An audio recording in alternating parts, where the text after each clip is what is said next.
Ya Alimadat. On behalf of our team, we want to express our gratitude for your presence today.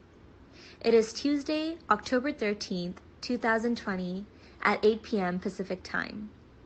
The topic is the Illuminated Heart, From Physical to Mystical, Part 2 of 3. What role does the heart play in the totality of human expression, from its physical experience to spiritual consciousness?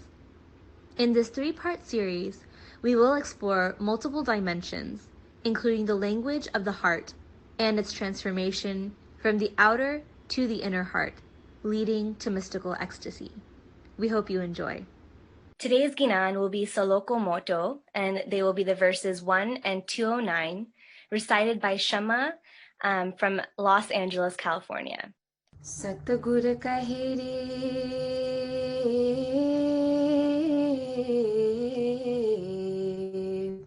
Satgur kahire dil mahe devala pujiye ani dil mahe deva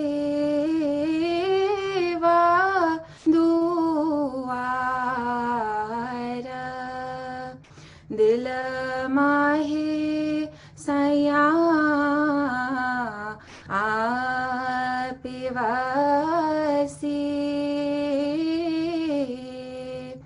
अने दिल माहे आपे दीदार रे भाई दिला माहे आपे दीदार सतगुर कहे रे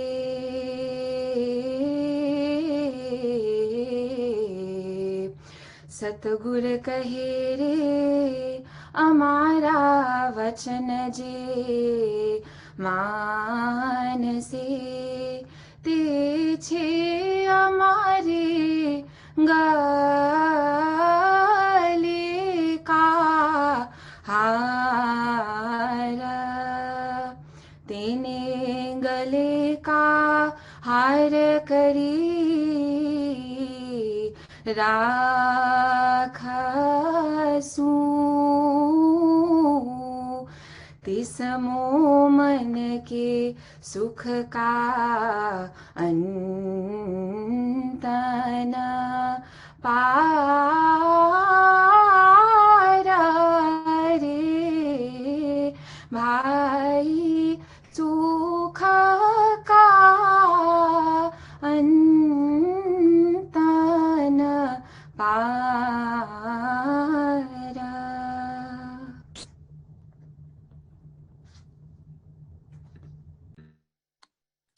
Thank you, Shama. That was beautiful.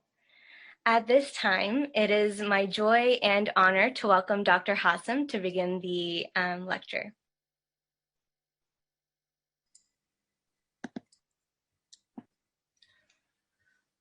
Thank you very much, Nawab Yalimadat. Yalimadat to all the other hosts and co-hosts and all the ones helping up this evening. And congratulations, Shama, for this wonderful recitation that touches the heart. And I wish we could just go on reciting this beautiful Soloko, because truly, like all Ginans, it is loaded with knowledge, loaded with spiritual wisdom, loaded with enlightenment, as these two verses that were recited. So the first verse I know many participants, I should say, are quite familiar with, because many times I've quoted this particular verse. And in this first verse, Holy Pir Shams basically says that in the heart worship the Lord. The heart is the abode of the Lord. In the heart resides the Lord himself. and it is in the heart the Lord gives didar. Right here, I'd like to tell everyone that you can see when we are addressing matters related to the illumined heart, we have a special meaning that emerges out of the notion that we make connection to with our heart. And having said that, I'd like to say it right here at the outset, because this special meaning is exactly what guides our understanding about the illumination. And what is that special meaning? That special meaning is, like in this first verse, you can see how Holy Pir Shamsh speaks about the heart being the place whereby we worship the Lord. That's where the Lord lives. That's where he resides. And in the end, that's where the ultimate experience happens. If you were to substitute the word Lord with Nur, what happens? You get the meaning.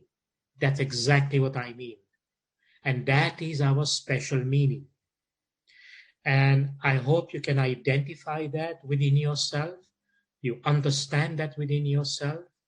As I have always and often said, that our tariqah practices, the way we practice our faith, the way we understand our faith, is that our beloved Imam, to us, is at the center of the practice, meaning that it is the Nur of Maula Bapa that is always guiding us.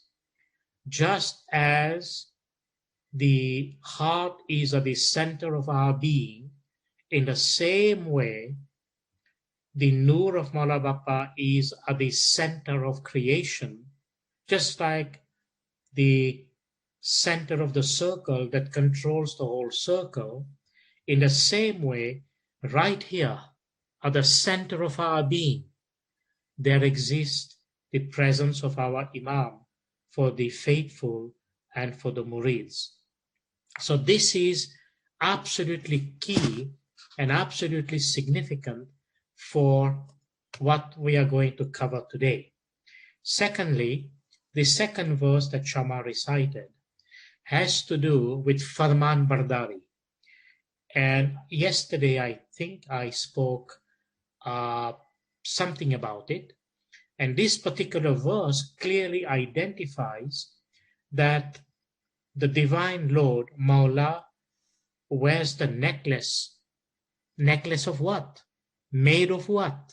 What is this necklace? This is the necklace for those murids who obey and who are Farman Bardari, meaning those murids and those faithful followers who understand the tariqah with an illuminated intellect and a radiant heart, and who know that the holy farmans of the Imam to us is guidance from the Nur.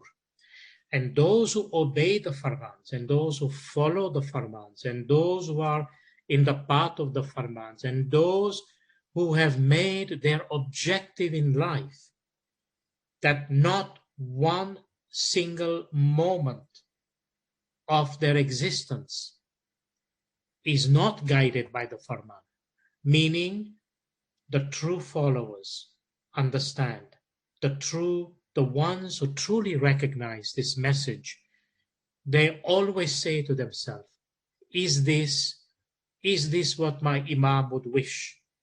Is this what my Imam wants? And if the answer is yes, and that is supported by a farman of the Imam, then you know you are into that basket of pearls that the Imam has picked up and made a necklace out of it. And that is our dire prayer to everyone, to all the murids of the Imam, that we should always be Farman Bardari, because we all want to be part of that necklace, not the necklace of the accursed, not the necklace that was around Azazel, who disobeyed a Farman. That is the main difference. So today, as Nayab explained and read, we are in part 2 of the illuminated heart, and this takes us more intimate into that particular relation. And let me see if I can share my screen with you, but as I do that, I want to acknowledge Shama for this beautiful, beautiful recitation.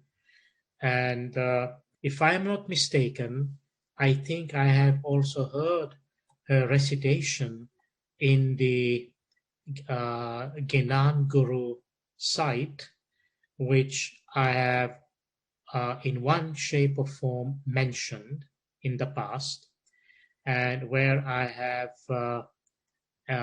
expressed and explained that this site, amongst others, it's a wonderful site, and I say to all the participants all the time, please go to the Gnan Guru site.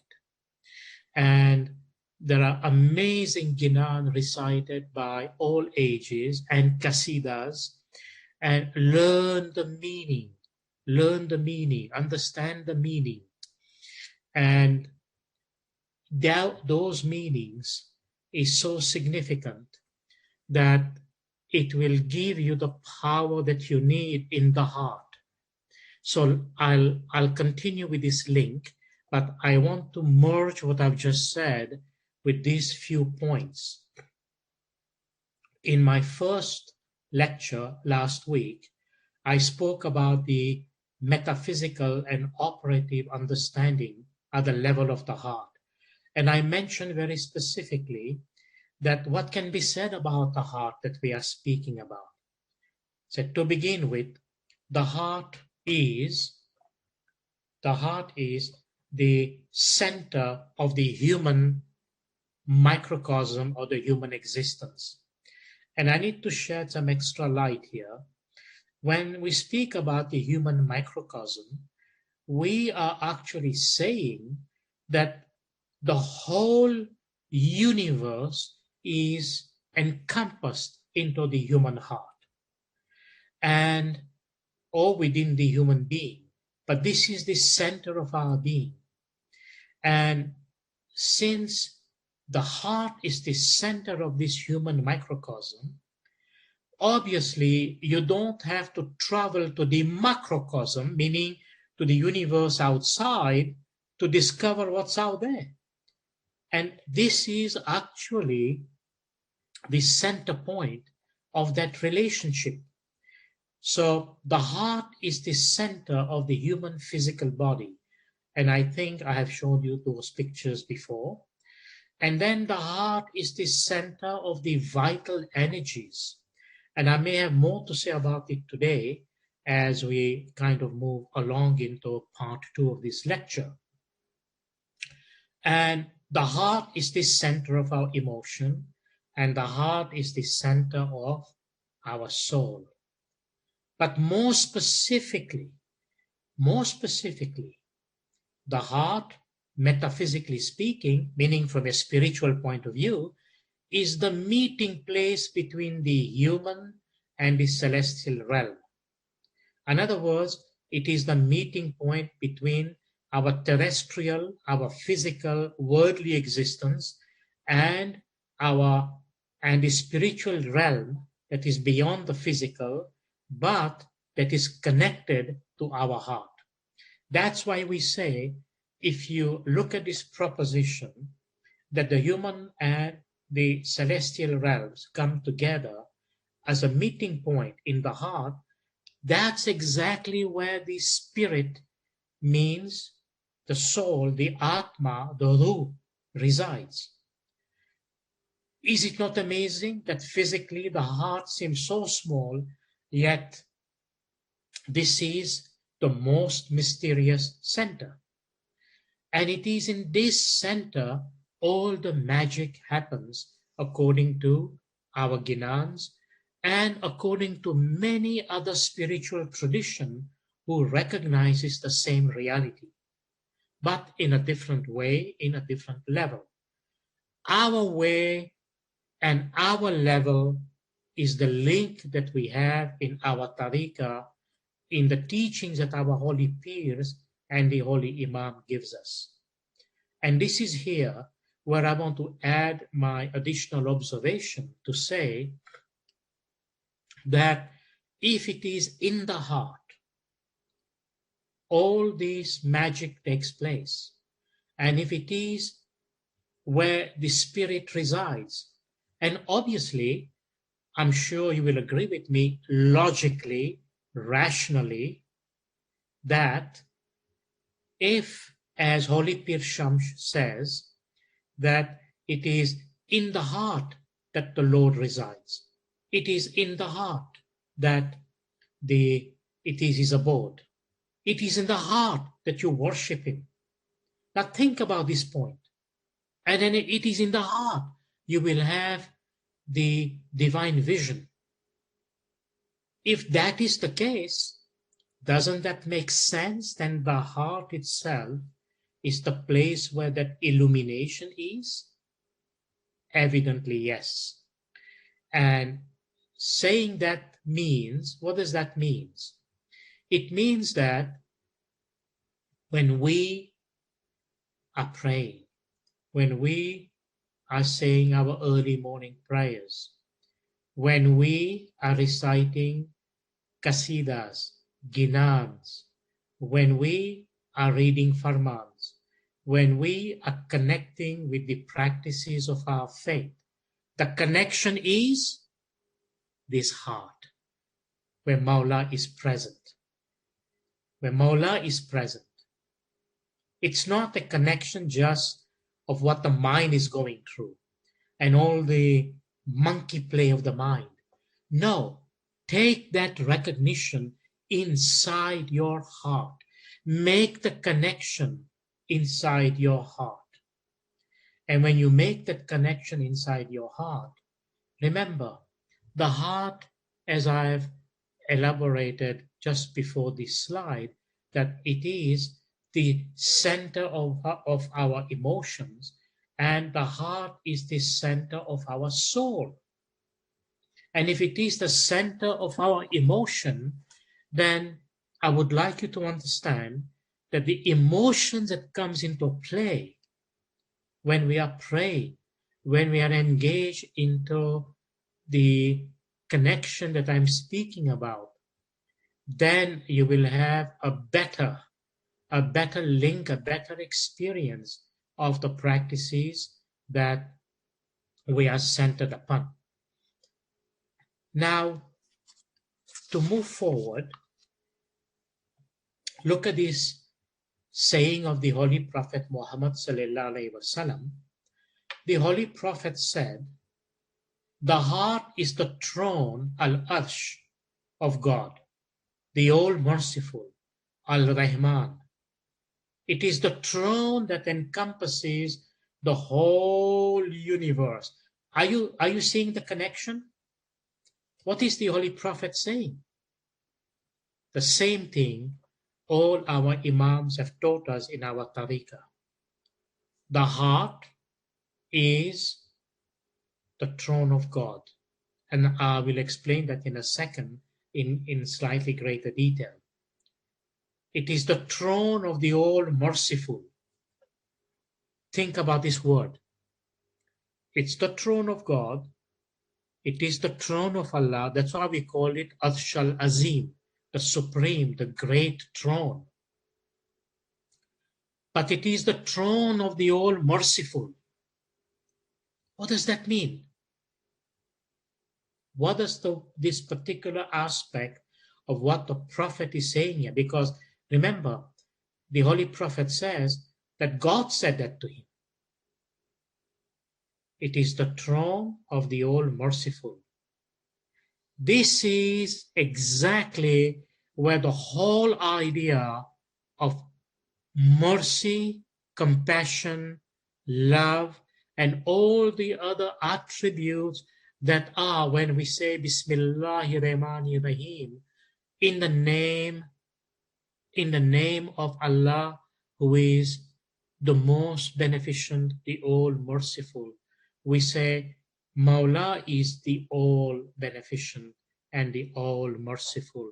You know, I say that because those of you who know the formula of the Bismillahir Rahmanir Rahim, the first letter of the Bismillah, which is the letter B, and in Arabic, as you know, Persian is written as like half a moon with a dot underneath. Hazrat Ali sallallahu alayhi wasallam says, I am that dot, means I am the center of that creation. I am he who brought creation into existence. So you can imagine right here, I'm taking a slight tangent, that nothing, absolutely nothing in the whole of existence begins without the name of Mawla Ali alayhi salam sallallahu alayhi wasallam. Even the Bismillah in the Holy Quran begins with Ali. And that is the most mystical of ideas, spiritually speaking, because it gives us the connection directly with the Nur and the manifest Nur. More about that sometime later. But why am I mentioning that?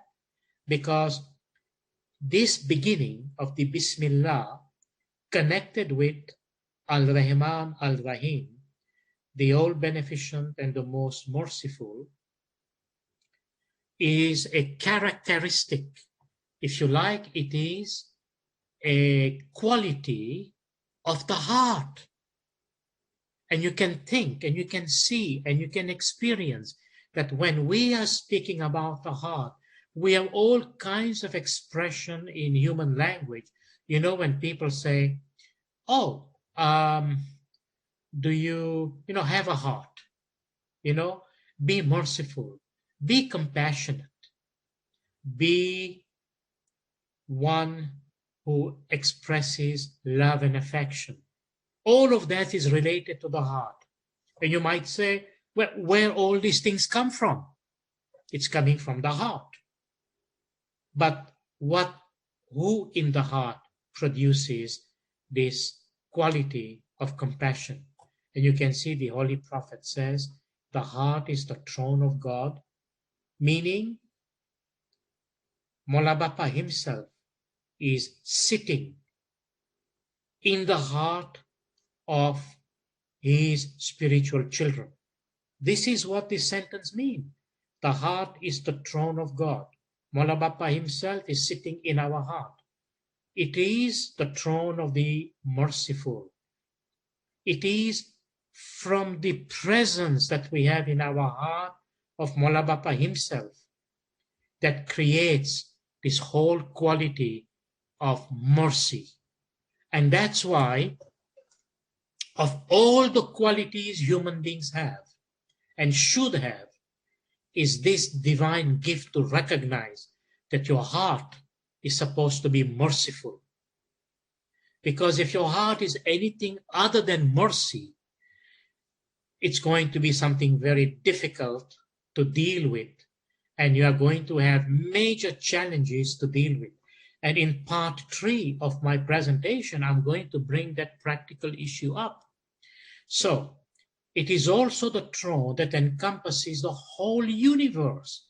Now, I've mentioned that a little bit because remember, who brought the universe into creation? Remember the hadith that our holy Pir quoted us? I was a hidden treasure. I wanted to become manifest. So, I created the mankind so that they can acquire knowledge about me. So, if he brought the creation into existence, who is that he? that is the very one that is sitting in your heart.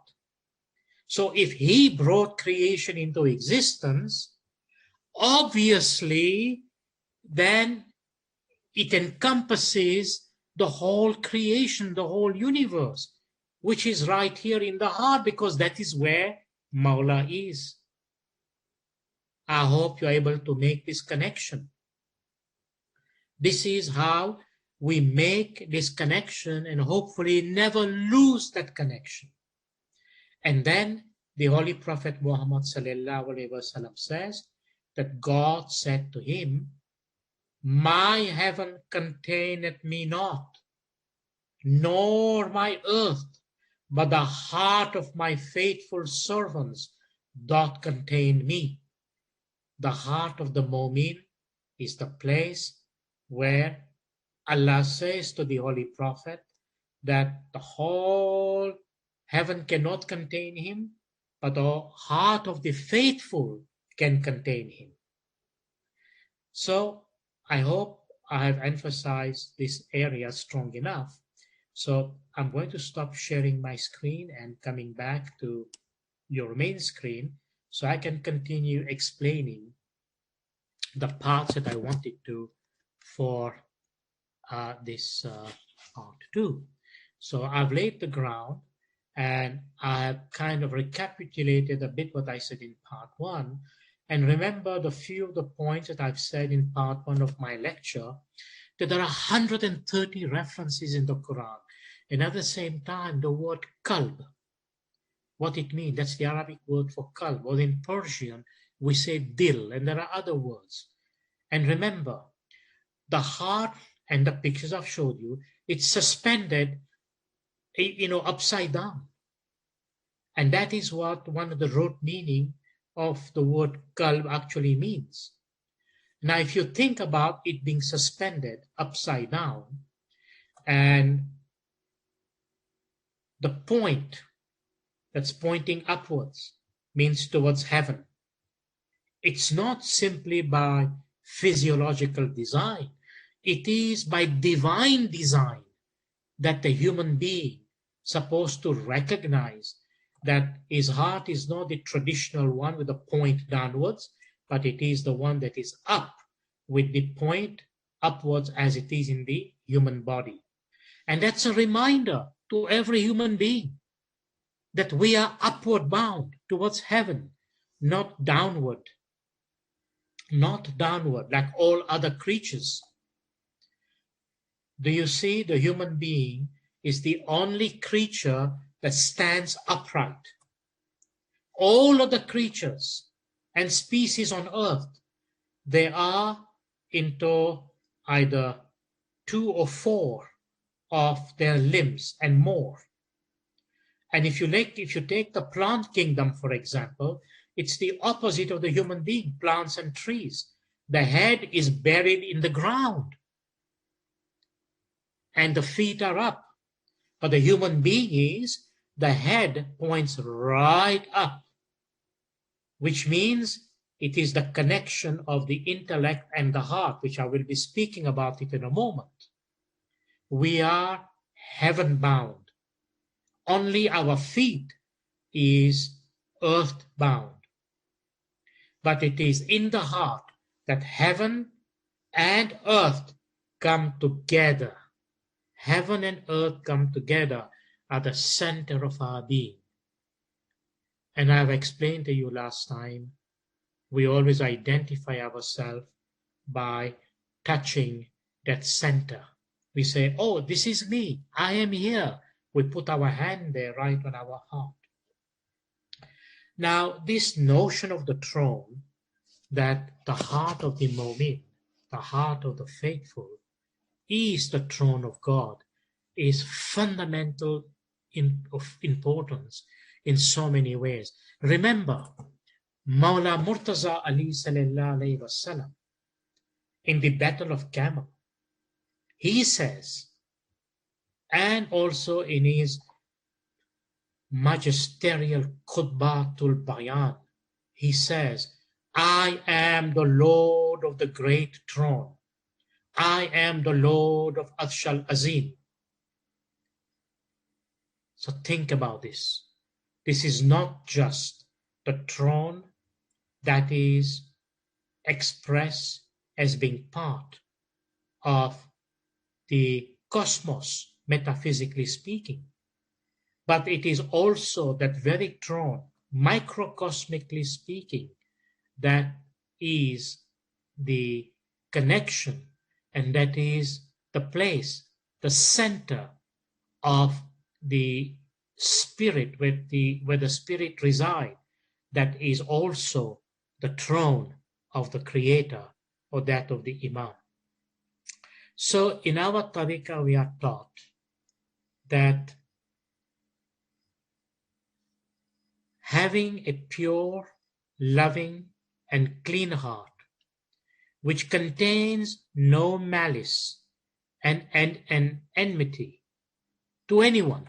I repeat, a heart that is loving, clean heart, which contain no malice and enmity to anyone, or lust of things of this world. Such a heart, this is the criteria, such hearts are the throne of the merciful and the seat of angels. Do you see these qualities? Mola Bapa summarizes them in our tariqah, and he says, have a clean heart and a pure soul. And I would wish, as part of this presentation today and all of the presentation in the future, whenever we speak of the heart, that you will remember that this is the desire of Mola Bapa, that all murids of the Imam should have a clean heart and a pure soul. You know, when Mola Bapa says that to us, there is a reason. You know what is the reason?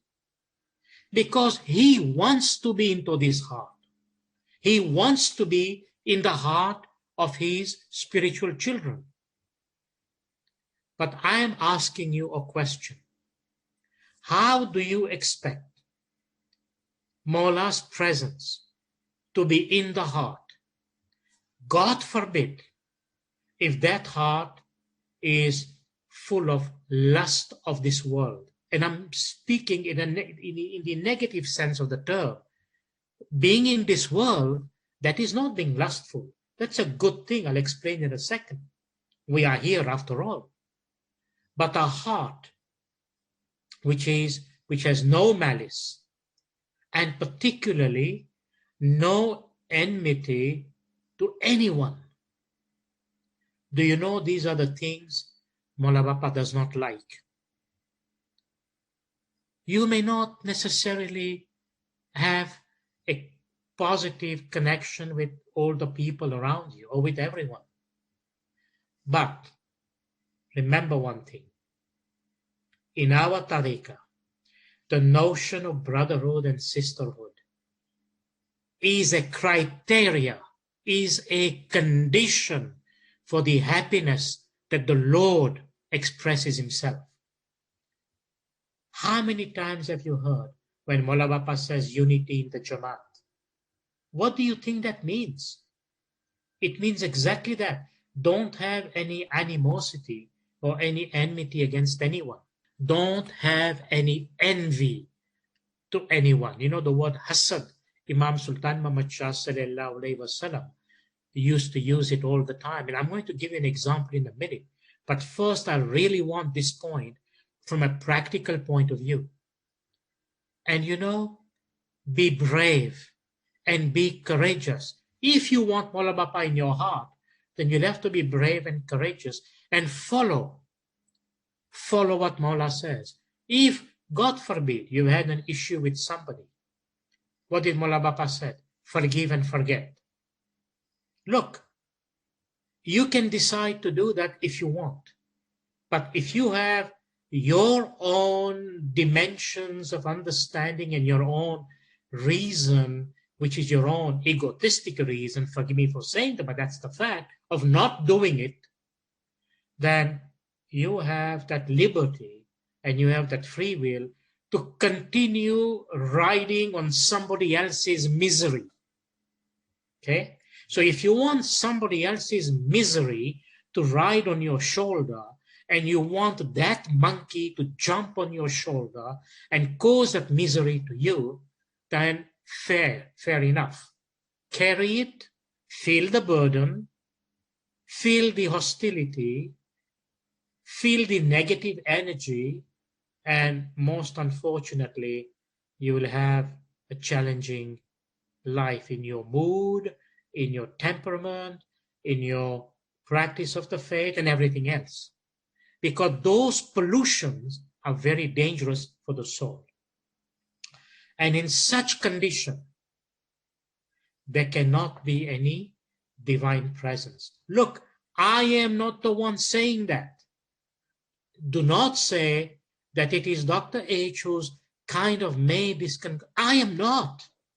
This is said in the Quran, in the Hadith, in the Ginans. It is said in the teachings of other faiths and other traditions related to the heart. You know what they say? This is a kind of a universal teaching. You know what they say? It's either you will have the presence of the Lord in your heart, or you will have the presence of the devil. You might say, oh my goodness. Yes, it is that dangerous when there is malice, animosity, when there is all those negative things that we spoke about, vices and virtue. Remember the vices? Kam, Krodh, Lobh, Moh, Mad, and all its derivative. Where do you think that comes from? That comes from that Azazel. And if you read the passages in the Holy Quran, and I mentioned some to you yesterday, Azazel said, that's exactly what I'm going to do for those who don't have that path. But it also says, those who have the name of the Creator and the Lord into their heart, Azazel will not succeed in corrupting you. He will not succeed in derailing you from that path. And the purpose of me being rather forceful about this matter is because I really am seeking to emphasize and underline the fact that if your objective is indeed to benefit from the practice of our tariqah, then you will have to follow what Holy Pir Sadaddin says in the Ginan we recited 2 weeks ago. It says, He pant, kandak keridha. This is a path, the path of Sirat al-Mustaqim, of the Satpant Dharam, that is as sharp as the edge of a sword. You know what that means? We have to be very careful. If you lose your concentration while being at the edge of the sword, what's going to happen? It will cut you, or you will fall off. It is that important. But you know what? Those who follow and understand who Maula Bapa is, I mean recognition of Maula Bapa in every possible spiritual sense, that you understand that Maula Bapa himself is the Nur of Allah, is the manifest Nur, and you have conviction in your heart who Maula Bapa is, then Maula Bapa is going to hold your hand. And he said, okay, you are in the path of Sirat al-Mustaqim, I'm holding your hand. And that sword will not cut you. But in order to be on that path, in the constructive, positive way, there should not be a heart that is unclean, which contains malice, which contains animosity, and so on. Or the purpose of existence becomes only the lust of this world, the possessions of this world, at the cost of others.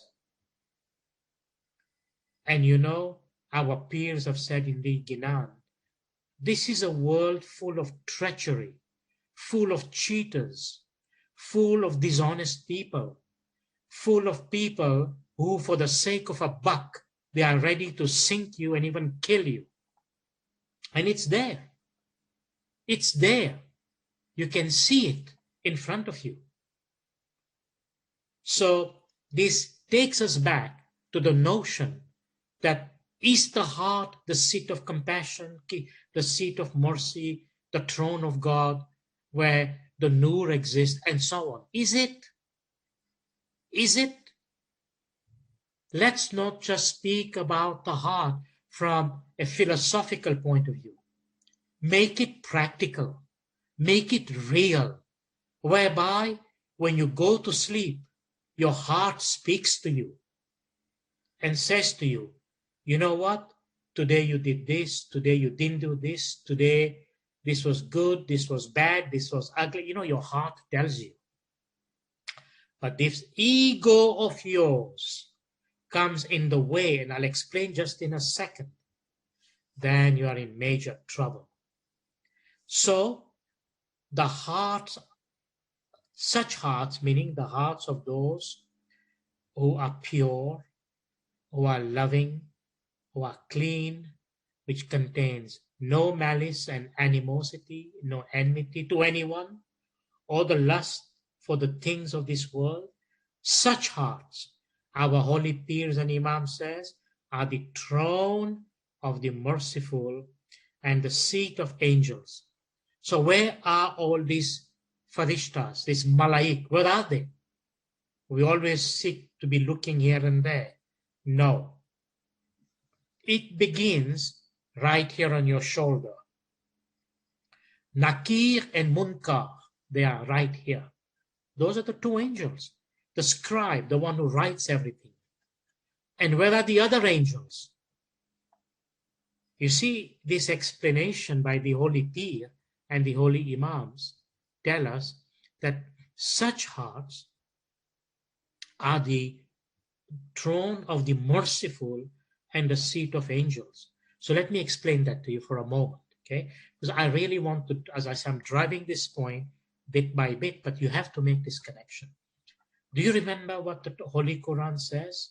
The Holy Quran says, the throne of Allah in heaven is supported by 8 angels. Now, all angels, and there are angels been created every breath that a human being is taking. Countless, infinite number of angels. Inshallah, in a very near future, I will be giving a lecture on the concept of angelology and how that applies in our tariqah. But it is something to be understood. But right here, our holy peers and Imam says, it is the seat of the merciful and the seat of the angels. Now, think about it. If the heart of the faithful, the heart of the mu'min, is the throne of this merciful, make the connection. If the angels are supporting Allah's throne in heaven, then if the heart is the throne, then obviously those angels are also in this throne supporting it. Are they not? It's a logical connection. The throne that is given to the human being, where it's the center of the spirit, which is the center of divine presence. Remember the Ginan of Pir Shams? This center where there is divine presence, which is the throne of the all-merciful and the angels, because the angels are supporting that. This is the Quranic reference. And of course, there are countless references in the Ginan along those lines. So having said that, our beloved Imams and Pir says, therefore, he says, all believers, O Mu'mins, see God in your own hearts. See, but look at the eye of the heart. See God in your own heart, keeping your heart well polished, removing rust, dust, doubt, and hypocrisy from the mirror of your heart by the brush of firm faith, yaqeen, and wash it with the water of religious knowledge. Why? I'll explain in a second.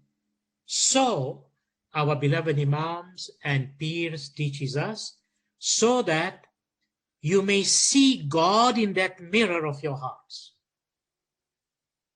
Doesn't that correlate with the Ginan that Shama recited? Think about it. Make this connection. And then our holy Peers and Imam says, if you love God, turn away your heart from evil-minded traitors, so that they do not make you similar to themselves.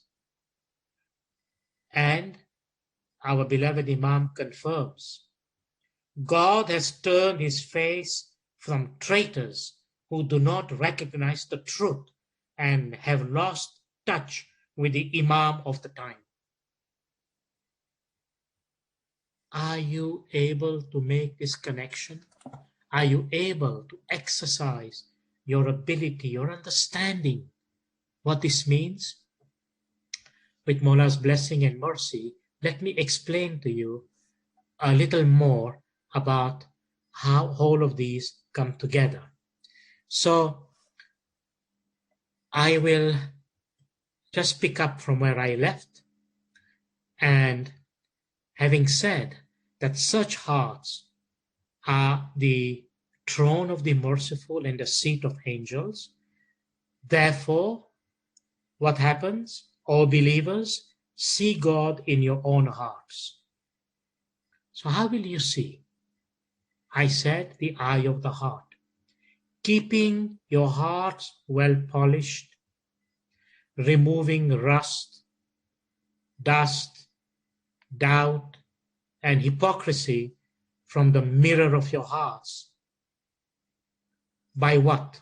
How do you remove that rust, dust, and hypocrisy? How? By the brush of firm faith. So let's talk about this firm faith. What is this firm faith? La ilaha illallah, hul malikul hakul yaqeen. Look at this word. La ilaha illallah, hul malikul hakul yaqeen. The brush of the firm faith. This brush of the firm faith is in our tariqah, in the understanding of our tariqah.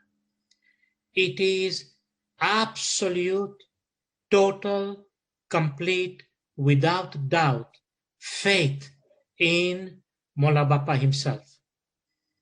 And having that faith, that love, that devotion for the Imam of the time,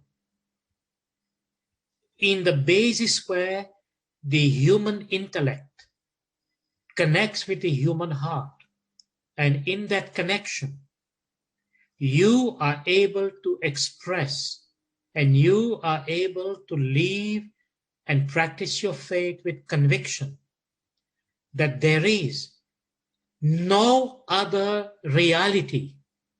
Mark my words, there is no other reality, no other expression, no other basis of existence and manifestation. As the Holy Quran says, whithersoever you turn, there is the face of Allah. And this Allah's Nur is absolute mono-reality. Nothing is outside of it. everything is contained in it, and there is nothing in the spiritual cosmos, there is nothing in the material cosmos, and there is nothing that is in the whole of existence that is not under the control, and that is not under the will, and that is not under the sustenance, maintenance, and renewal of Mola Bapa's Noor. Please say salawat. Allahumma salli ala Muhammadin wa ali Muhammad. Don't go looking here, there, and everywhere and make life complicated by all the complications that already exist. This is pure and simple and straightforward for those out of the act of dasan have understood this spiritual and cosmic harmony. Remember the Ginan, Haktu, Paktu? Remember the Ginan, what it says? Many times I brought it up. So remember, this is, in a very brief manner, the idea about having the removing, if you like, this doubt. Let me tell you this. Let me give you a simple example. If you have a glass of milk and you intend to drink that milk, what happens if you find just one little black particle on the surface of the milk? Will you drink it? No. You will find a spoon or whatever to take it out. Why? Why don't you drink it? No. Because drinking that black particle with milk just is not coexistent. It cannot be. You can't have the milk and that together. It's either you have the milk or you have the particle. But what do you do with that particle? The particle is all those negative things. The malice, the doubt, the hypocrisy. You know why the Holy Pirs and Imam says hypocrisy? Because this hypocrisy is widely spoken of in the Quran, munafiq. In the Quran, Allah says, the heart of the hypocrites are sealed. They are into darkness, andharo. And in this darkness, they are sunk. They cannot recognize the reality. And removing all of this from the mirror of your heart by the brush of firm faith is the first condition. Because if you recognize what I just said, that Mola Bapa himself is himself this absolute reality, absolute mono-reality. There is no other reality outside of him. Whatever there is, yesterday, today, tomorrow, till the end of this universe, it's all in the Noor of Mawla. Whatever is contained is inside this Noor. Whether you go in nature and you find the smallest living, even to the extent of the one singular monocellular protoplasm, to the largest creature and the most blessed one, which is the human being, who is Allah's greatest creation, all of it is sustained, maintained, renewed, and it is in existence by the Noor of Mawla. Are we able to raise our understanding and our consciousness and the conviction in our heart and intellect? If we can make that connection, then this dust of doubt will go. And according to the teachings, you will be able to see God in your heart. That is one of the key things. And then let me continue, and I'll give you an example in a second.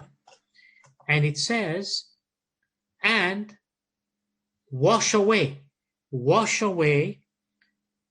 first of all, the brush of firm faith that I just mentioned a second ago, and wash away this rust, dust, doubt, and hypocrisy with the water.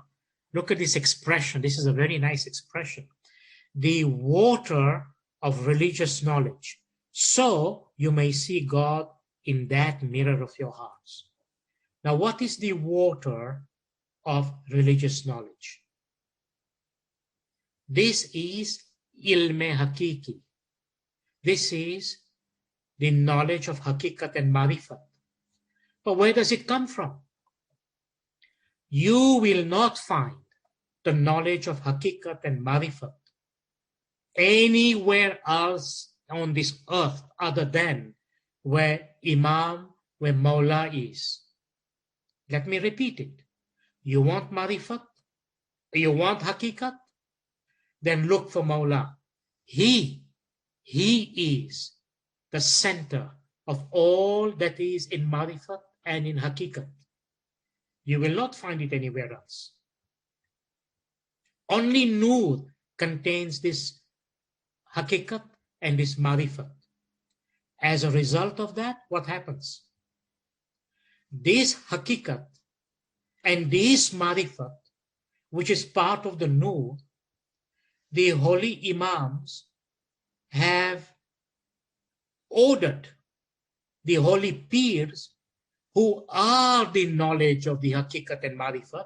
Remember, the holy Peers are the highest in creation. And what is the function of the holy Peer?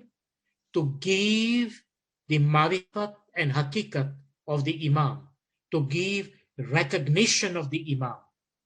Like yesterday in my lecture on the, when I was explaining that part about Azazil and Adam and so on.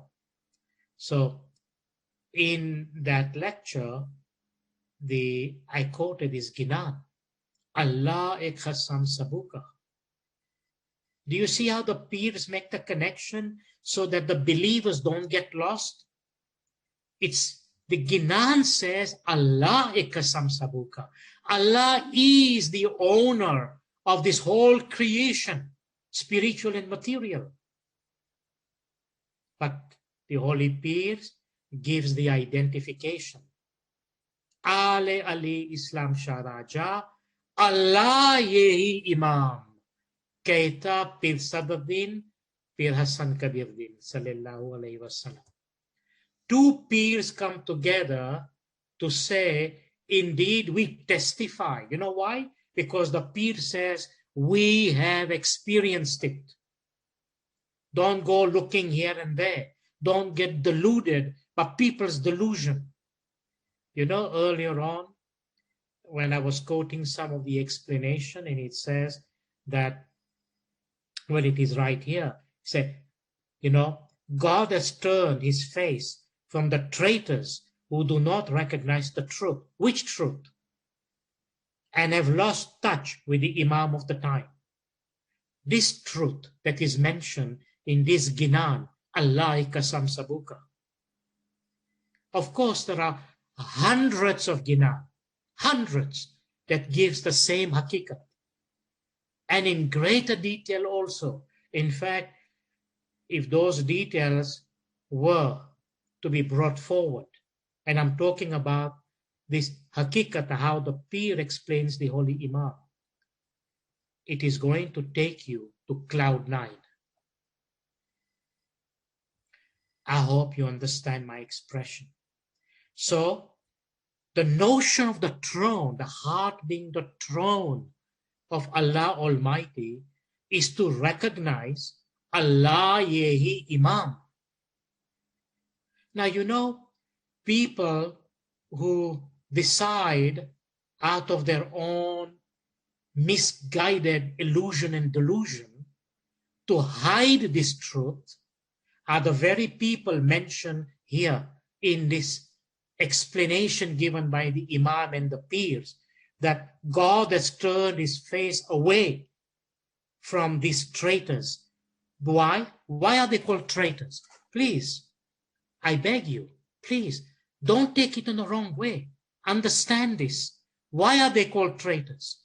Because the function of the Ginan in the context of the heart being the throne of God, the throne of Allah, the function of the Ginan was to give this hakikat and marifat to the believers, to the followers of the Satpan, to say to the believers in the Satpan, to say, listen, listen you guys, listen brothers, listen you faithful followers of the Imam, that Allah Yehi Imam. Indeed, Allah is the Imam. Now, I really want you to exercise your intelligence here, okay, and make the connection with two things. In the Quran, it says, "Wa kulla shayna senau fi imami mubin." We say it in our dua. It's not a mystery. Make the two connection. Ale Ali, Islam Shah Raja. O descendant of Mawla Murtaza Ali, who is Imam Maulana Islam Shah. Because that was the Imam of that time. What about him? O Mawla Ali's descendant, Imam Islam Shah. Ale Ali, Islam Shah Raja. O Maulana Islam Shah, you are the king. This is an expression of humility, an expression of love and affection from the holy peers who submit themselves. Remember the notion of submission I mentioned yesterday? They submit themselves to the holy Imam. And why are they submitting to the Imam? Because Allah has said, do not prostrate before anyone except me. Is this not in the Quran? Did Allah not make Adam with hands and a face and eyes and a feet? Did he not? That is in the Quran. All Shias and Sunnis accept this concept. Did Allah not say in chapter 15 of the Quran that I have breathed my nur into this Adam? In recognition of this hakikat, our holy Pir says, Mawla, you are that nur of Allah. Allahumma salli ala Muhammadin wa ali Muhammad. Is anybody going to dispute this hakikat, this reality? And then look at the connection. Allah Yehi Imam. Meaning, did the Pir says, Imam Yehi Allah? They could have said it. No. The Pirs are very clear, because remember who the Pir is. They are the Nur of Nabuwat. Whatever Nur was in Prophet Muhammad, it is in the Holy Pir. And they, that same Nur that received the Quran, is the same Nur telling us, Ale Ali, Islam Shah Raja, Allah Yehi Imam. Why? Because Allah says in the Quran that He is the Imam. Wa kulla shayna senau fi imami mubin. The idea behind Allah Yehi Imam is to say, why are you separating Mola Bapa's Nur, which is Allah's Nur, from Allah's Nur? Allah's Nur is Allah's Nur. It's unique. It's one. It's Tawheed. You cannot separate it. There is no way to separate it. You can't divide it. You can't cut it. You cannot dismantle it. At least the true believers are given this recognition. So in this sense of the term, the throne of God, that is Dil of the Mu'min, the heart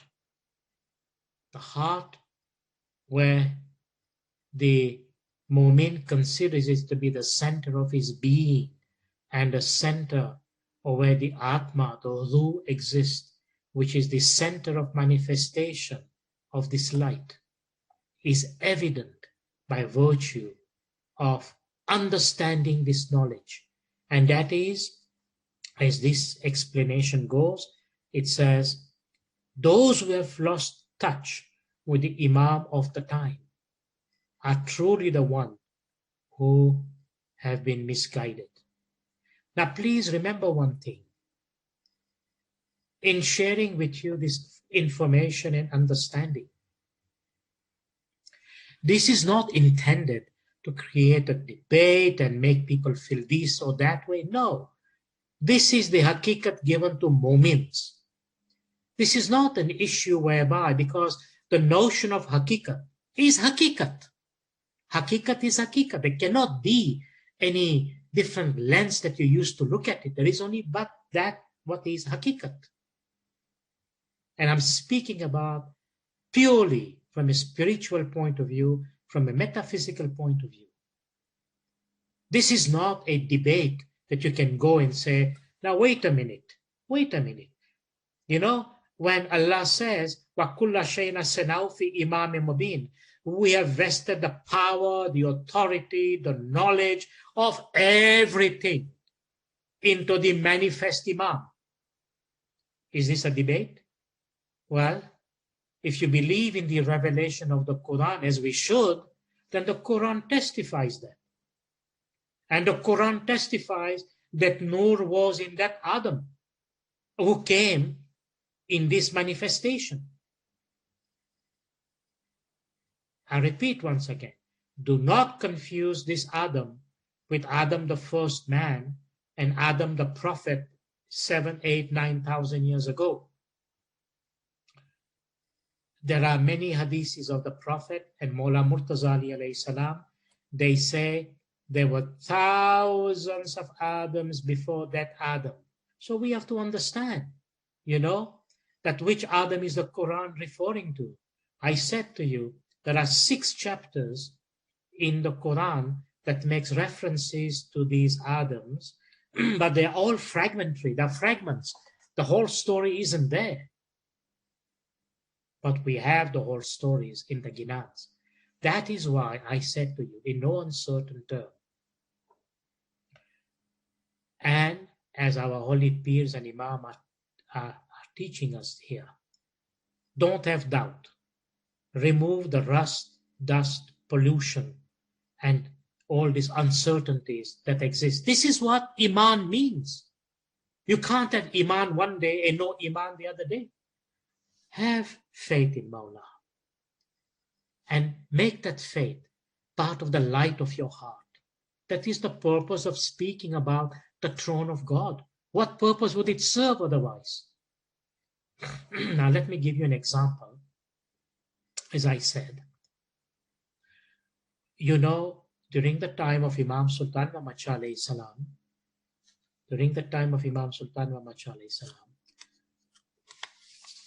many times leaders would visit the Imam, as it happens today.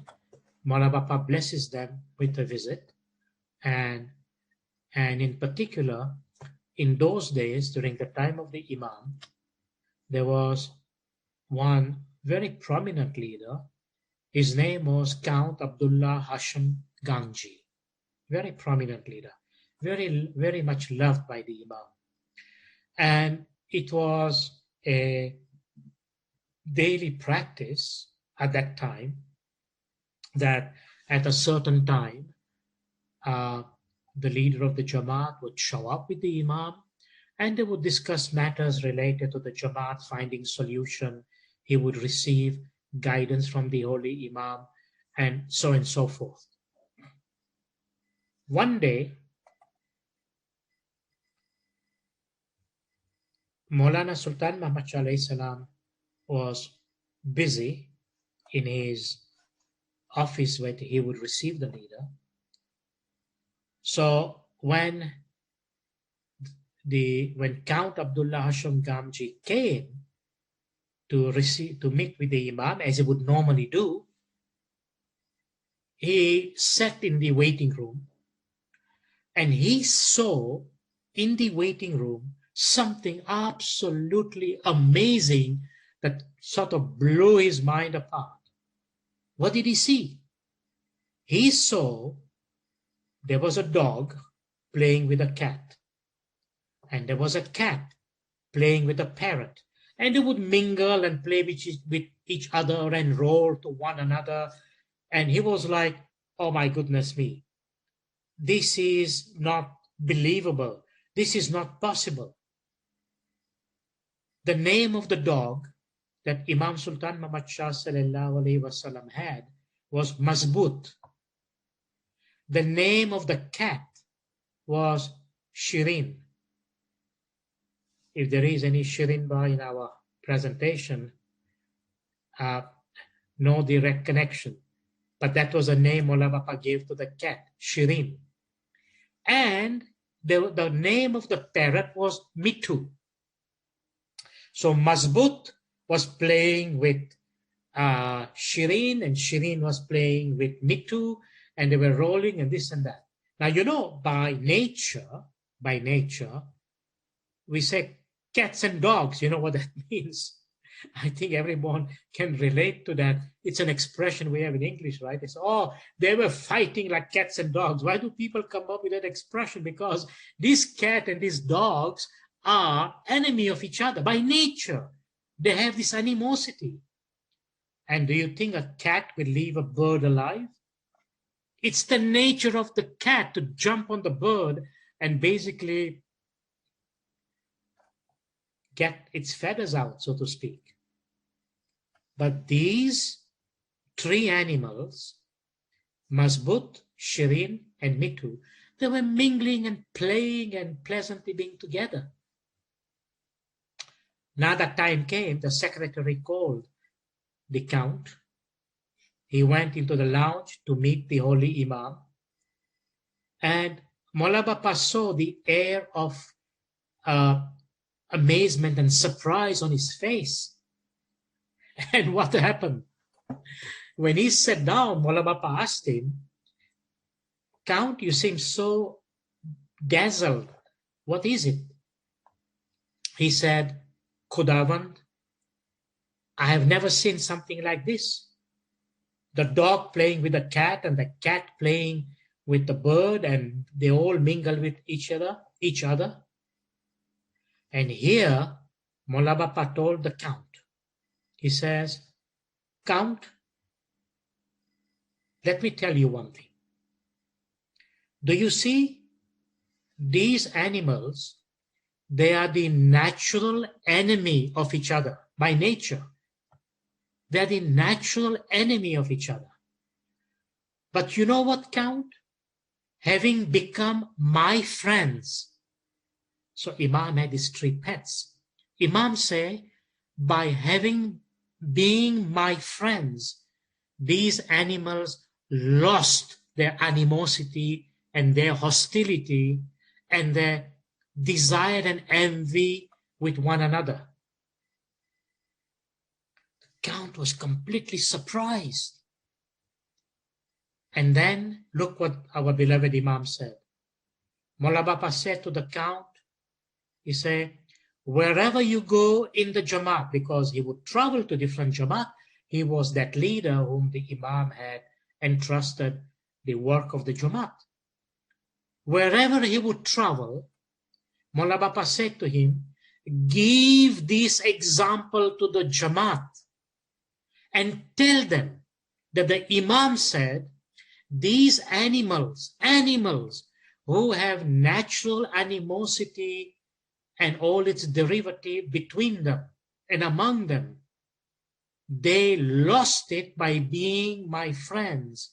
But I, as the Imam, I have spent 72 years of my imamah, and I have not succeeded in removing hasad from the blood of the Jamaat. Can you understand this?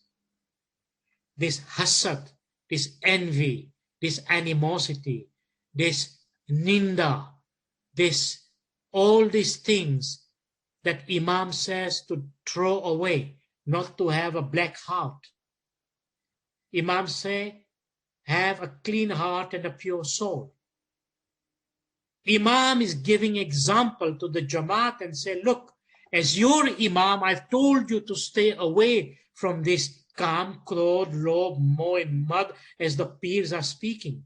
But Imam says, despite all my farmans, despite all my teachings, despite all my telling the Jamaat to stay away from this poison, the Jamaat has not listened. Imam says, I have not succeeded in getting it out of your blood. It's in your blood to be envious, hasad, to create animosity, to do ninda, and all those negative things. Why did I give you this example? Simply to emphasize that, look, by being close to the Imam, animals lose their animosity. But the human being has not been able to lose. Why? Because of the ego the human being has. So let me say something about it so that this way we can move a little further. Because what I want to say to you, next week, I'm going to take all these practical steps about this heart being the throne of God and its communication and its function and its language with the brain, and how that in our physical, psychological, and spiritual sense, this knowledge becomes active, without which it's going to be useless. So I'm just looking at the time, and it's 9:25 here in the West Coast, and technically I should be stopping within 5-7 minutes, but let me maybe add just a couple of more points so that next week we can cover some more. So I'll take a few more minutes and just explain to you something, perhaps in a simple way. So what are the few points I want to make? The one point I would like to make, and let me put it very simple to you. There is a constant battle, fight that is going on between our soul and our ego. There's a constant battle. And what is the battle all about? The battle between the soul and the ego is the battle of who is going to win to capture the heart. Follow my argument, okay? So here's the heart. On the one hand, there is the soul. On the one hand, there is the ego. And they fight with each other. Why? They both want control. They both want to capture the heart. And guess what? If the ego wins, what happens to the heart? It veils the heart. It puts a curtain. And when it veils the heart, and when there is this dark curtain in front of the heart, what happens? Kam, Krodh, Lobh, Moh, and Mad, and all these plus a million other negativities begins, meaning the heart no longer receives the illumination it needs from He who possesses and gives that illumination in the heart. That heart becomes corrupt. That heart becomes unstable. And you know, there are powerful hadiths of the Prophet on this matter, including our holy peers and imams. So let me explain to you, maybe by giving you a simple drawing. If you can use your imagination, imagine you draw a straight line, And that is the line of spirituality. That is the line that we call the line of the soul. Okay, we say Ruh. And then draw, so that's a vertical line, vertical. Then draw a horizontal line, and that is the line that we call the line of the ego. The line of the ego, we say nafs. And then these lines intersect, right? The vertical line and the horizontal line. The place where they intersect, mean the point where they come together, is where the heart is. It's the qalb. It's the dil. And as I said, there is a battle between the soul and the ego to possess that point, to possess the heart. And what did the Holy Prophet say? Let me tell you. The Holy Prophet says, and this is a hadith of the Prophet, sallallahu alaihi wasallam. The Holy Prophet says, it should be known that there is a lump of flesh in the body of man on which depends his being good or bad. There is a lump of flesh in the body of the human being, which depends on being good or bad. Then the Holy Prophet says, when this piece of flesh is healthy, the human being or man remains spiritually healthy. But when this is not healthy, man goes astray, and that lump of flesh is man's or the human being's heart. Are you able to make and see the connection? Mola Bapa says, have a clean heart and a pure soul. And look how the Holy Prophet describes. You know, when the Holy Prophet says that if this lump of flesh is unhealthy, then man goes astray. If a human being goes astray, what does that mean? You remember the part of the dua? Ahdina sirat al-mustaqim, sirat al-lazina, ana amta alahim, ghayril magzubi, alahim walazalin. Guide us to the path of whom thou hast bestowed favors. This is not our right. This is not anybody's right to be on that path. That path is the path that Allah says in the Quran, Allah guides to his nur whom he pleases. Allah guides to his light whom he pleases. And where is that light? That's the throne of God in the heart of the individual. But the Holy Prophet says, if that human being lives with a corrupt heart, in other words, if that heart or if it's not healthy, the human being goes astray. Guide us to the path not of those who have been cursed and those who have gone astray. You see the connection with this hadith? And he said that which allows you to be on the path or not, in the Sirat al-Mustaqim or going astray, is that what the Holy Prophet says, your heart.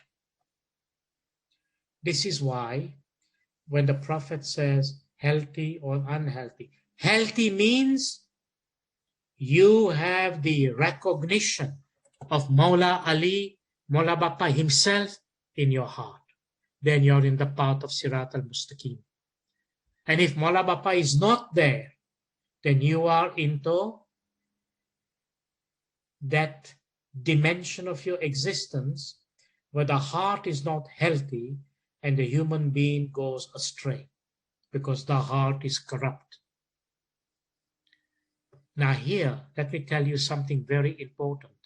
There is no way to stay with a healthy heart that keeps us in Sirat al-Mustaqim without the sound. It starts there.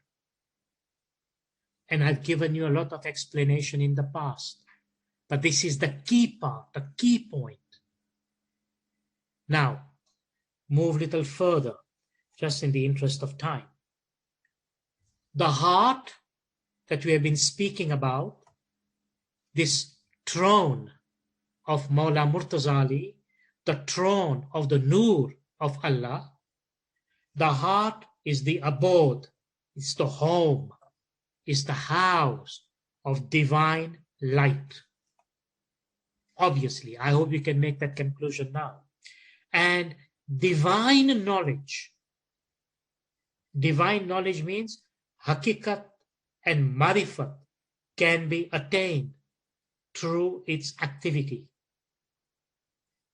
So, in the mortal human body, it is the only organ, it is the only center of activity that is the locus of the energies received from the spiritual realm. Meaning, this dil, where Mawla Bapa is, it's the only spot. Remember that I explained to you earlier on, it is the meeting point of the spiritual and the material, the celestial and the terrestrial, where the spirit resides. This is the only place in the body, the center of our being, where the energies that we receive, it is from the spiritual realm. And that is so important to understand. Now, I don't have the time right now to go into the deeper meaning, but let me just come to a point whereby we can comfortably exit, so to speak. Remember Mawla Bapa's quotation of Rumi in his speech, and I quote, "The light that lights the eye, the light that lights the eye is also the light of the heart." Wow. What have we been speaking for the last hour and a half or so? The light that is of the heart. And then Mawla Bapa says, same quotation, "But the light that lights the heart is the light of God." Can you make that connection? That light of God, this Noor of Allah, is the Noor of Mawla Bapa that is in our heart. The light that lights the eye is also the light of the heart. But the light that lights the heart is the light of God. Did Mawla Bapa not quote this in his speech? He did. And we must very comfortably understand this. Now, there are other dimensions of understanding this aspect of the heart, but I want to read to you by way of conclusion into this second part of this lecture, to say what our beloved 48 Imam Sultan Muhammad Shah says, and what was his aspiration. What did our beloved Imam teach us? He says, look what the Imam says, and please make that connection with what I have said earlier on, the heart being, as our Holy Pir Shams said in the verses of this Solokomoto. What is the heart? What is the heart? And remind yourself, let me remind you, because this is important to make that connection. Let me just take a second to do that. Holy Pir says, in the heart, worship the Lord. In other words, in the heart, worship Mawla Bapa himself. And the heart is the abode of Maula Bapa. In the heart resides Maula Bapa himself. And it is in the heart Maula Bapa gives his didar. Now look what Maula Bapa says. Night and day, I am in constant remembrance of all of you. It is my hope that you too will, in the same way, keep remembering me. Night and day, Maula Bapa says, for my spiritual children, there is forever place within my heart, within the Hakiki Momin's heart is my home. Please say salawat. Allahumma salli ala Muhammadin wa ali Muhammad. This is the confirmation Maula Bapa gives that in the Hakiki Momin's heart, I hope you can understand that expression. Meaning those Momins who understand the Hakikat. Which Hakikat? The Hakikat given by our holy peers. Because that is what they do. And when our holy peers teaches us through the Ginans, the Hakikat, it awakens the heart and illuminates the heart and radiates into the akal, into the intellect. Okay, what is Satpan Dharam? Who is Maula Bapa? What is Maula Bapa? What is the Noor of Maula Bapa? What is our Dharam all about? This is the Dharam of Noor. That is why our holy peers have said, Ale Ali Islam Shah Raja. First they say, Allah is the owner of the whole creation, but he is manifest. Ale Ali Islam Shah Raja, Allah Yehi Imam. For my spiritual children, there is forever a place within my heart, within the Hakiki Momin's heart is my home. Make the two connection. Hakikat means accept, understand, and get transformed by this teaching the Holy Peer has given us, and wake up your heart so that wake-up call of Hakikat can take you to this Marifat. I thank you for your patience. I know it is very late for people in the East Coast and other people in other parts of the world, but this was part 2 of my lecture today. And inshallah, with Maula Bapa's blessing and mercy, part 3, we will delve into other dimension of understanding the practical application, how we apply this knowledge in our akal and in our heart, and into the understanding in following the path of Sirat al-Mustaqim and the path of radiating this illumination from the heart into our akal. Thank you. Nayab, back to you. Thank you, Dr. Hassam. On behalf of 315 participants today, we are immensely grateful for your time, your consistent efforts every week, and for sharing your knowledge with such an open heart. We would love to pray for you. Ya Ali, may Mola continue to shower you with his rahmat. Ameen. May he continue to bless you with success in all of your endeavors. Ameen. May he strengthen your faith.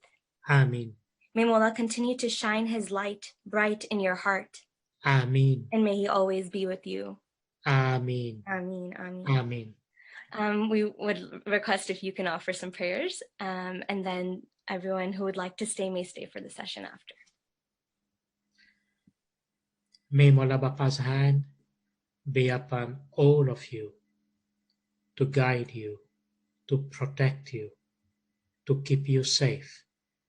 May that holy hand brings barakat to you, bring peace to you, bring the resolution of all your problems. May that holy hand protect you from all the vices that Maula has asked us to remain away from. May Maula Bapa's holy presence in your heart bring light into your heart.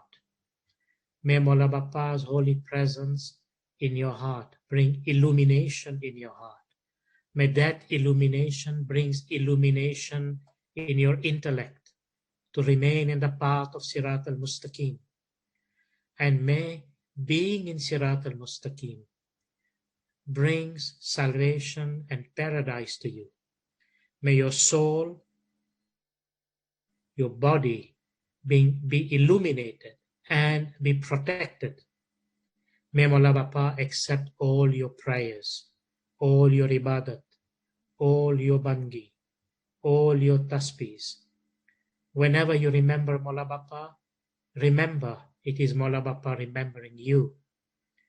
And may in your blessed heart, all of you, may the presence of Maula Bapa's being give you witness and give you the spiritual strength to continue following and be Farman Bardari, so that we may be privileged, we may be blessed to be part of this necklace that Maula Bapa seeks to wear around him. And may Maula Bapa bless you with spiritual and material barakat and give you stability, give you strength, and give you the fulfillment, whatever your endeavors are. Maula, bring it to success. Your children, your families, your relatives, you yourself, may Maula Bapa's hand be there. Maula Bapa hold their hand, and Maula Bapa never make them go away other than Sirat al-Mustaqim. And I sincerely pray, may Maula bless you with Zahiri Batini Didar. And in our prayers today, I offer, on behalf of everyone, I offer special prayer to Nayab for her love, dedication, and the time she has taken to be with us, to all the other hosts and co-hosts that are here today, and everyone who has helped in every possible way. May all these prayers be with you, and may the prayer of everyone touch your heart, enlighten your heart, strengthen your heart, and may Maula fulfill all your wishes and all your desire and give you barakat. Ameen. Ameen, Ameen. Thank you so much, Dr. Hassam. We are here thanks to you. So shukr. At this time, we'll go ahead and take a few questions. Yali Madad. I have a question about the Adam that you talked, which I'm kind of perplexed now, a little confused. Can you explain what you mean by there's so many different Adams? I know it's probably be a long topic, but briefly, because the way I understand is there's only one Adam that Allah breathed his Nur into him, which was our first human being in the form of human being. So if you could please briefly explain to me, because I'm a little bit confused there. Yes. And my second question is probably, it's not related to today's topic, but it's about a Baitul Kyal, one of the Baitul Kyal Farmans. Is it okay if I ask you that, or? I would prefer you keep Baitul Kyal matters private, Okay. but I'm happy to help you if I can by sending me your contact, and I'll be happy to speak to you individually in that regard. Okay, thank you. Now, your question about Adam is wonderful, and I don't want you to be confused, but let me first of all take up from where you left off. And you mentioned that your understanding was that this creation of Adam and then in the form of human being. These two parts are correct, because it says in the teachings of our tariqah that a true mu'min, a hakiki mu'min, is the one who recognizes that his creator is manifest in the form of a human being. This is the writings of the Holy Pir. I'm not giving my meaning or anything here. It is there. So that part is true. However we try to understand it, there's no questions about it.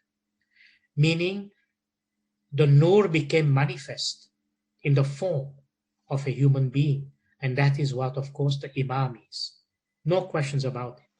However, the notion of Adam is that when this creation came into being, and as you know, we have evidence even from our current scientific understanding, how the evolution of forms took place.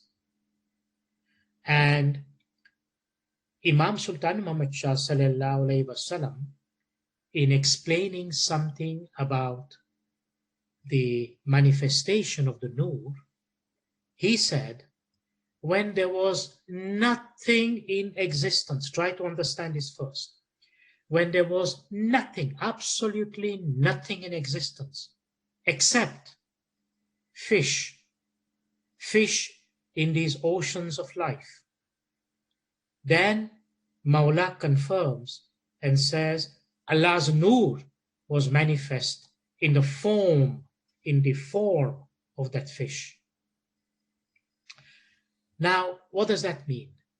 In the context of the question you ask, every single species that comes into existence, and according to our Ginan, and according to the spiritual knowledge that comes from the source that is considered hakikat and divine, it says there is 8,400,000 forms.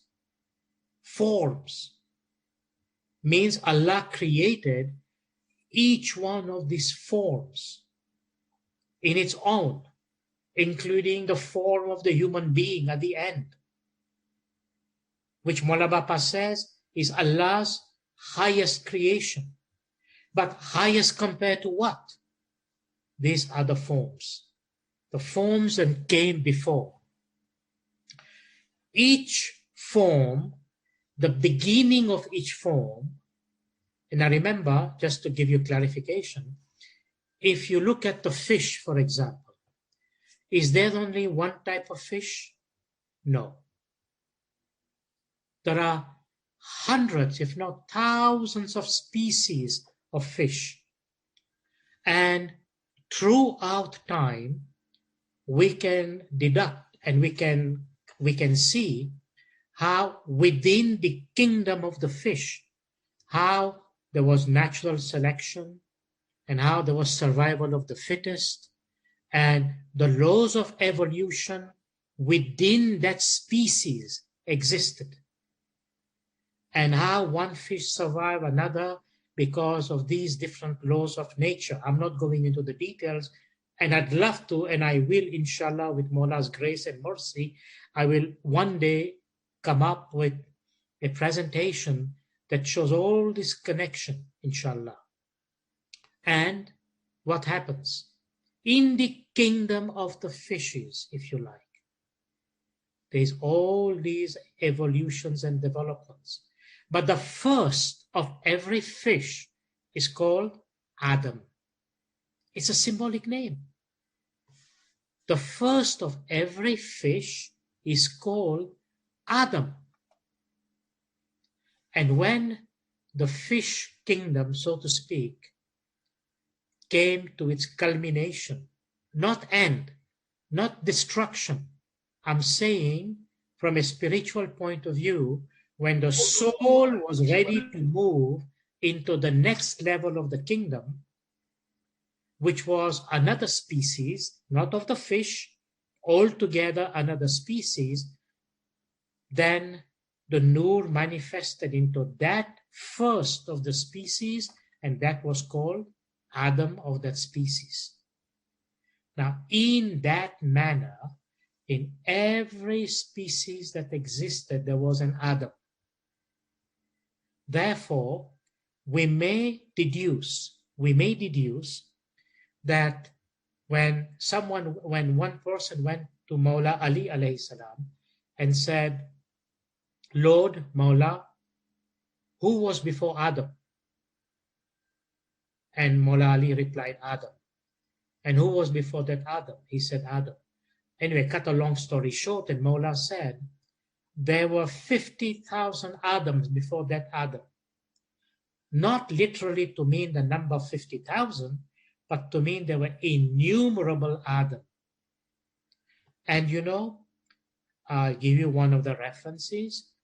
Our holy Pir Sadatin Sallallahu Alaihi Wasallam, in the Ginanto Munivad Bhai Moti, look what holy Pir says. Siptej, Jirej, Indej, Udbuj, Techad, Khan, Nachab, Nam, Tia, Ekke Karmahe, Apisu Avatar, Te Bhai, Equis, Lak Avatar. This is not all. I can produce before you the teachings of the Holy Pir that speaks about the actual count and calculations of the plant, the mineral, the animal, and the human kingdom. But this was one verse that speaks the details of how these 8,400,000 species came into the creation. Now let me emphasize, sometime when people hear the word avatar, immediately they jump to their unfortunately deluded conclusion, well, avatar means something from Buddhism and Hinduism or Jainism and other places. It has nothing to do with anything other than a word that comes from the Sanskrit language. And we must understand the word in the correct context. And this notion of avatars simply means manifestation by Allah's will. And the word avatar has different connotations and design. It could mean a descent. It could mean a manifestation. And the simple fact is this. Are there no fish today in the world? Are there no tortoises? Are there no birds and horses? Are there no human beings? These are all manifestation. They are manifestation from Allah's nur. And we must understand our relationship and why the human being is highest in creation by Allah's will. So let's not get technical and confused by people's mistaken identity. You know, the knowledge of the peers is clean, clear, transparent, and evident. But what we do, I'm not saying this is what people do, but what the errors could happen, that people go into different sources and they dig up things that have nothing to do with us, nothing to do with how we understand that hakikat. Look, it may well be this hakikat is in other scriptures because they come from the same source, but that doesn't mean it is belonging to that specific source. It belongs to where the Imam is. Make the connection with the Imam and the teachings of the Imam. And we have been told a million times, countless times, we are concerned about the Holy Nur. And that is the key to understand this whole process of evolution and manifestation and the evolution of that which is hidden to that which became apparent. I'll stop here. But you can see, to answer your question, every species, when it begins, has an Adam.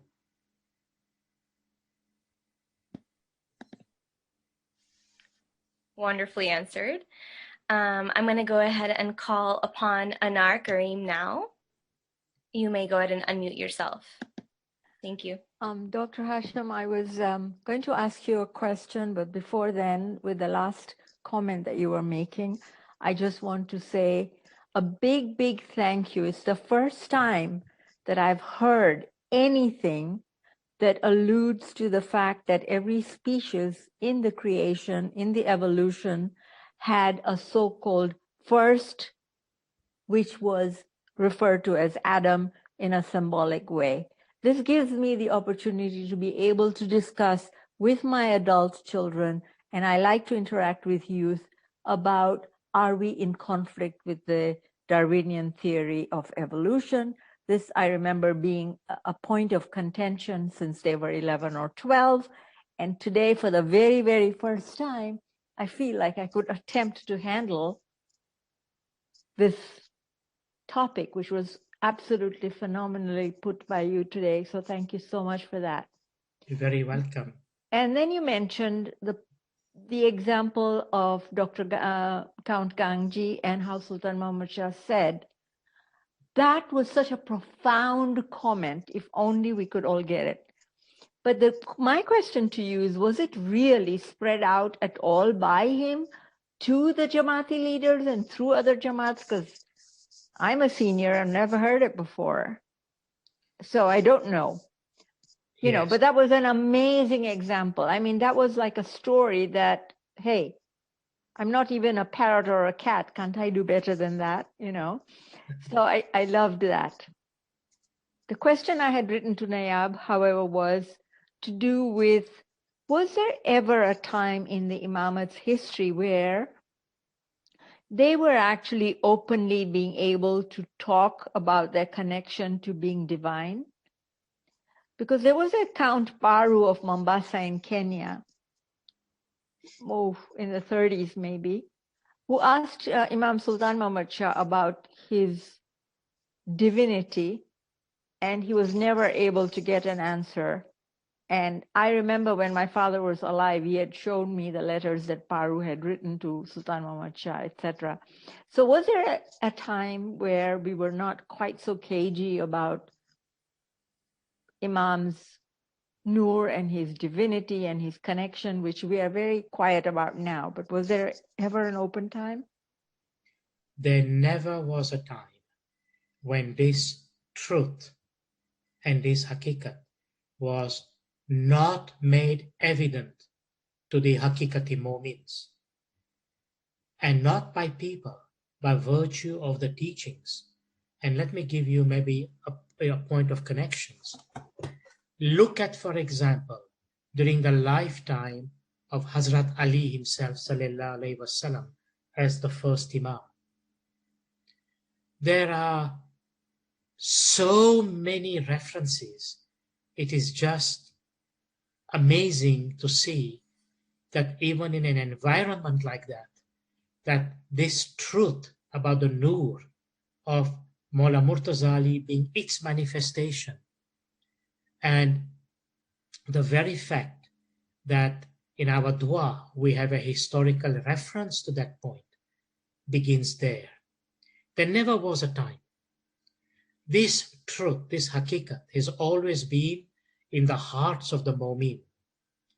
And that's why this lecture today about the heart, the illumination, is that. Now remember, where is the heart? The heart is inside the body. It is hidden. It's not exposed out in the air. But the fact it is hidden, it contains this hakikat, it contains this truth. And Mu'mins have been asked throughout time, to keep this truth in the heart. And we have always kept this truth in the heart. It was never hidden. But for the Mu'min, now I have to emphasize this point. I'm so happy you asked this question, because there's one point that needs to be said.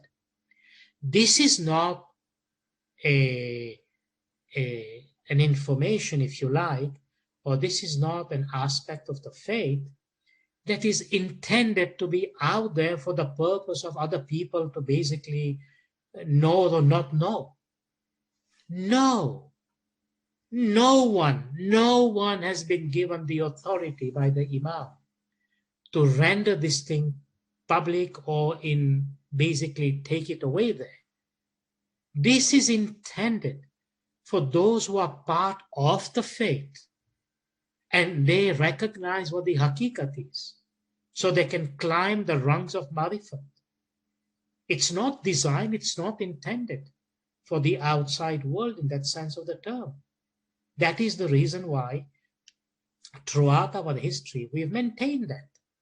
Now today, because of communication being what it is, now I know what you said, well, in today's world we are not really saying it, but I'm going to say to you, did not the Imam in 1964, December 13th, say his nur has indicated to the Jamaat and so forth?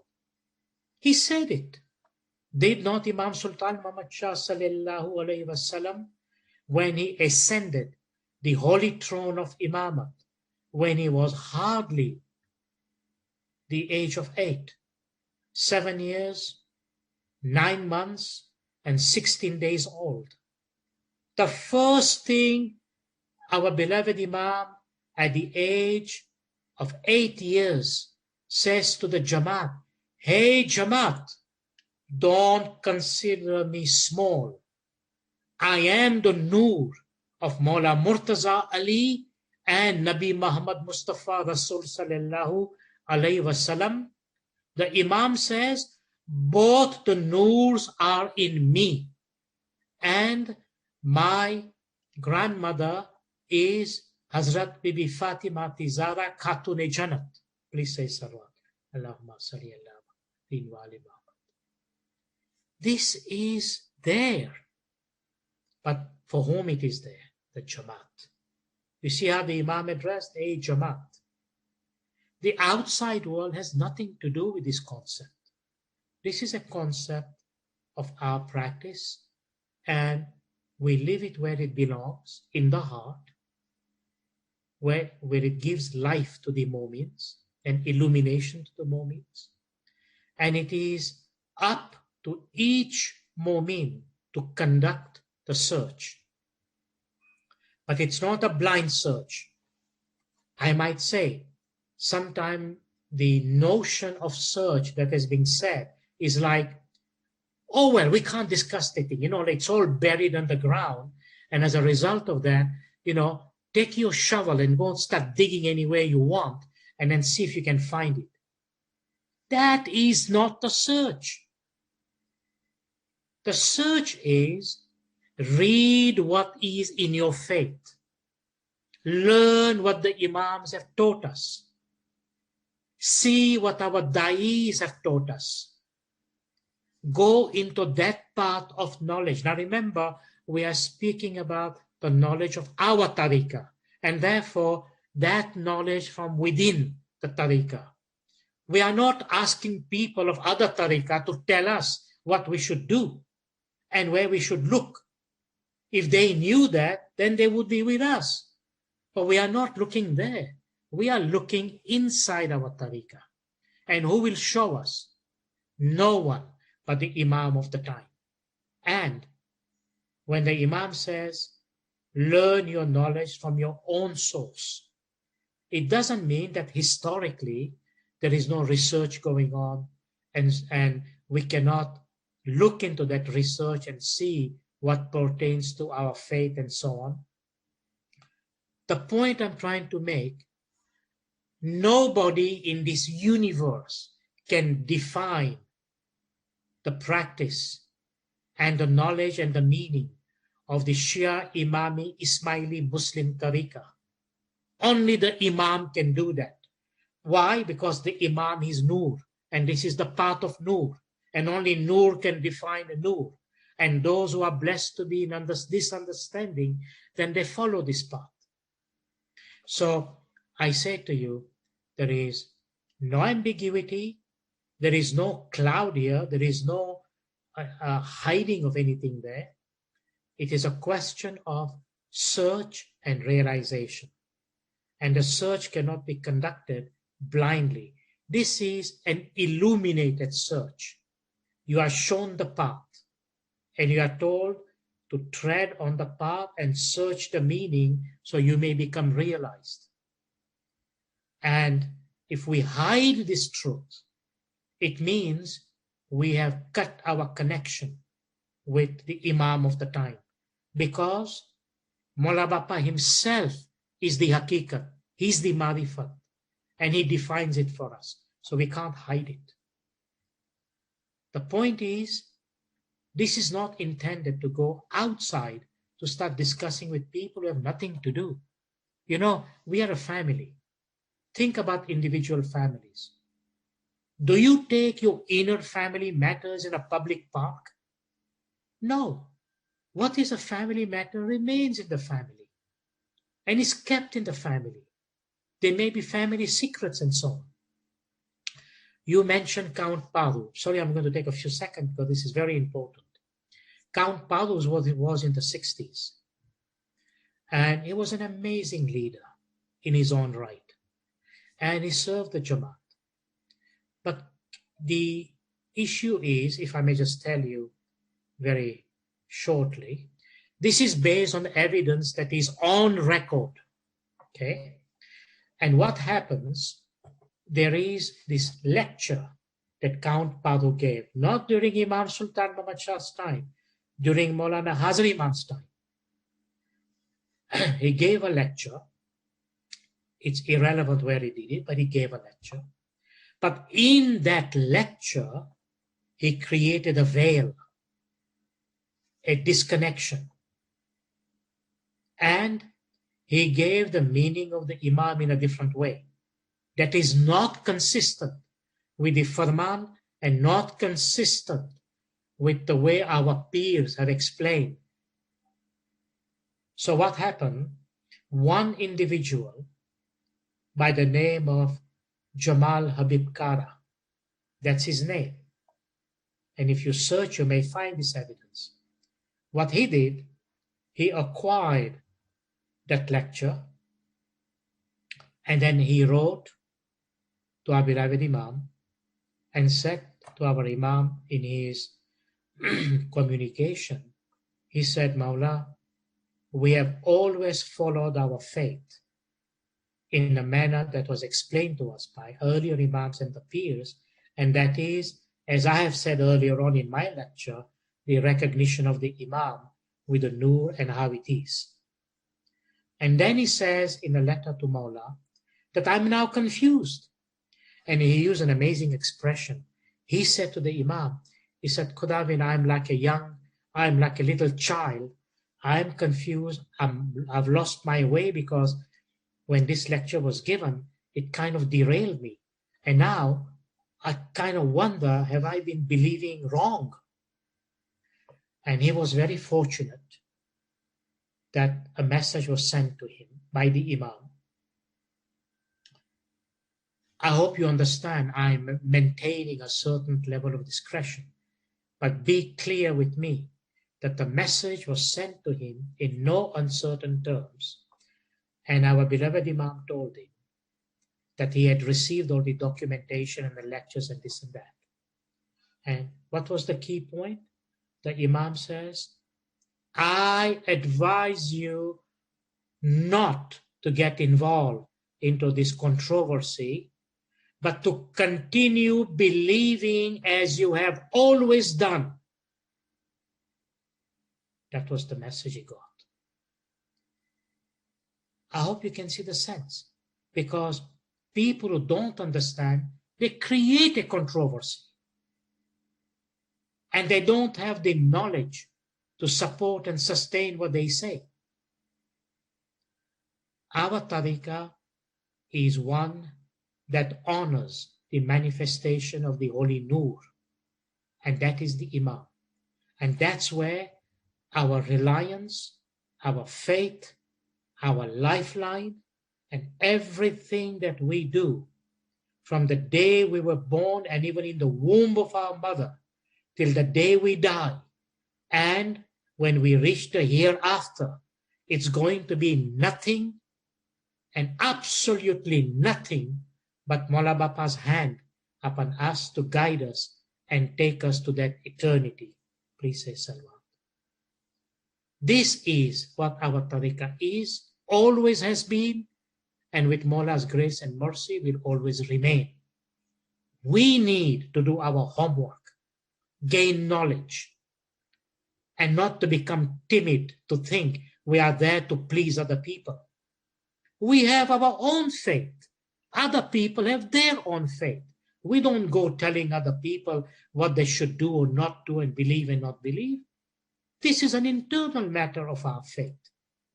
And we don't expect others to be the guide and philosophers to our faith.